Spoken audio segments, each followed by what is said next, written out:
शिवपाल जी तो सड़क मार्ग से ही चलते हैं और धन्यवाद देते हैं, कभी कभी बोलते हैं कि बहुत अच्छी सड़क हो गई है, अब अच्छी सड़क हो गई है, और कहते हैं कि मुझे सपोर्ट, वो कहते हैं बेचारे कि मुझे सपोर्ट नहीं किया गया, नहीं तो मैं भी ऐसे चाहता था लेकिन मुझे सपोर्ट नहीं किया। मैंने कहा भी जब बचपन में ही गलत राह दिखाने का काम आपने किया है तो अब भाई आप लगाएंगे बबूल का पेड़ तो आम कहां से आएगा।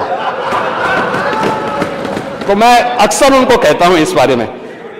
लेकिन महोदय आज मुझे बताते हैं प्रसन्नता, एक्सप्रेस हाईवे, मुझे आश्चर्य होता है सप्लीमेंट्री डिमांड्स को ठीक ढंग से संभवतः नेता प्रतिपक्ष ने पढ़ा नहीं है, और अगर पढ़ा होता तो संभवतः इतनी हल्की बातें यहां पे नहीं करते।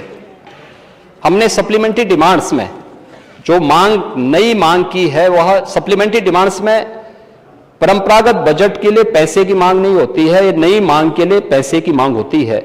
और इसमें गंगा एक्सप्रेस वे के लिए पैसा आया, मांगा है, और वह भी टेंडर के दौरान जीएसटी 12% थी, इसका रेट बढ़कर के 18% हुआ है, उसके लिए पैसा मांगा गया है। 500 करोड़ रुपए से अधिक की राशि है।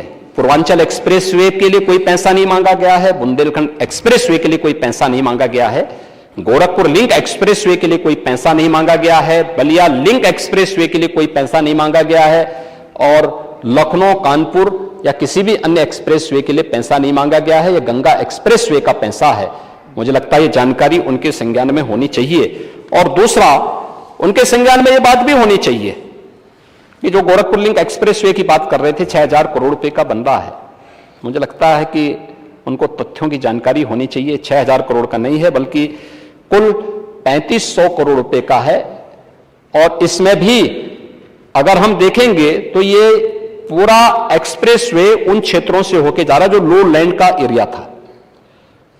दूसरा, उससे दूसरा अच्छा मार्ग वह संत कबीर नगर को भी जोड़ रहा है, अंबेडकर नगर को भी उसके साथ जोड़ता है।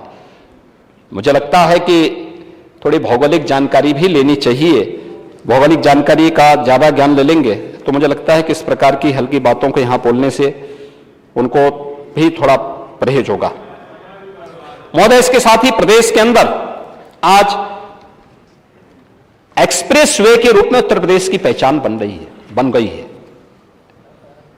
पूर्वांचल एक्सप्रेस वे भी है, बुंदेलखंड क्षेत्र भी हमारा एक्सप्रेस वे के साथ जुड़ चुका है। पश्चिम को पूरब से जोड़ने के लिए गंगा एक्सप्रेस वे पर काम चल रहा है, और हमारा प्रयास है कि प्रयागराज कुंभ 2025 के पहले हम इस एक्सप्रेस वे के कार्य को पूरा कर सकें। इसके बारे में हमारा पूरा प्रयास है कि इस कार्य, और ये देश के सबसे बड़े एक्सप्रेस वे में से एक है,